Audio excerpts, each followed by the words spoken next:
এখানে উপস্থিত আছেন গোমতী জেলারই আরেকজন মন্ত্রী।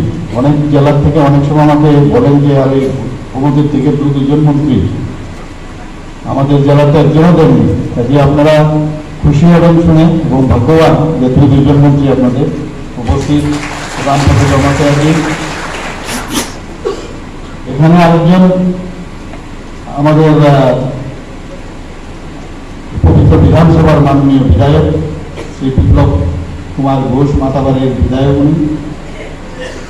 আপনাদের এখানে পর্যবেক্ষক বলেছেন ওনাকে, প্রথম আমি শব্দটা শুনলাম। আমাদের মানে আমার হয়ে রিপ্রেজেন্টেটিভ, মানে যেটা আমরা বলি যে প্রভারী, এবং ভারতীয় জনতা পার্টি ত্রিপুরা প্রদেশের সেক্রেটারি শ্রী রতন ঘোষ মহোদয় পর্যবেক্ষকই, কিন্তু আসেনি একই কথা, বাংলার ইলেকশন প্রভারী হিসেবে আমরা জানি। রতনবাবুকে সবাই চেনেন, ধরে রাখা যায় না। আর কোথায় যাচ্ছেন, আমার গোমতী যেতে হবে, মানে উনার এমন ইচ্ছা যে এখানে সারাদিন থাকে, উনি কাজও করেন, সবাই চিনেন না, এরকম ব্যক্তি মনে হচ্ছে। আরেকজন আমি ডাইনামিক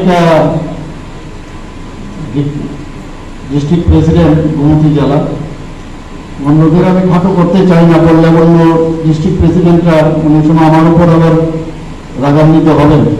সেই ডাইনামিক ডিস্ট্রিক্ট প্রেসিডেন্ট শ্রী অভিষেক দেবরায় মহোদয়। এখানে মন্ডল প্রেসিডেন্ট কাকরাবনের আছেন।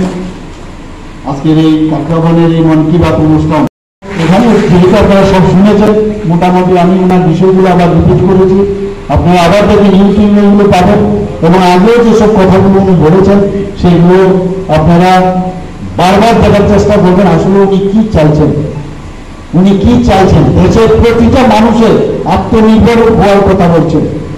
দেশ যতক্ষণ ধরে তার আত্মসম্মান বোধ, প্রতিটা মানুষ যদি তার আত্মসম্মান বোধ না আসে, ততক্ষণ ডেভেলপমেন্ট হবে না। আমরা এসএসজি গ্রুপের আমাদের বিশেষ করে জনজাতি বোনেরা আছেন, আমি একটা স্ট্যাটিস্টিক গতকালও নিয়েছি। এসএসজি গ্রুপের প্রায় 7 গুণ আমাদের এসএসজি গ্রুপের বোনেরা কাজ করছে। সব জায়গায় উন্নতি।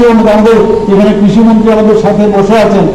কৃষকদের আয় আজকে প্রায় ডাবলের যে আমরা চিন্তা ভাবনা আমাদের ত্রিপুরা সরকার করেছে, প্রায় ছুঁই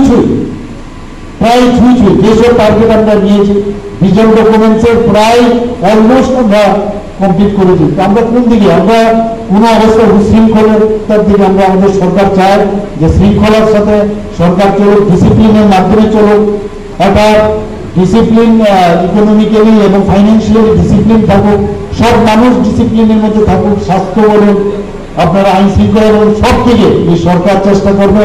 আর এই সরকারের উপরে আরেকটা সরকার আছে, তার নাম হচ্ছে কেন্দ্রীয় সরকার, এবং এই কেন্দ্রীয় সরকারের প্রধানকে যশস্বী প্রধানমন্ত্রী নরেন্দ্র মোদীজি, এবং এই বাবল ইঞ্জিনের যে সরকার, আগামী দিন সাধারণ মানুষের যারা পিছিয়ে পড়া মানুষ, অন্তিম ব্যক্তি ডক্টর আমাদের পণ্ডিত দীনদয়ালজির যে চিন্তাধারা, সেই চিন্তায় আমরা কাজ করবো। এই 2-4টে কথা বলে আপনাদের থেকে আমি বিদায় দিচ্ছি। নমস্কার।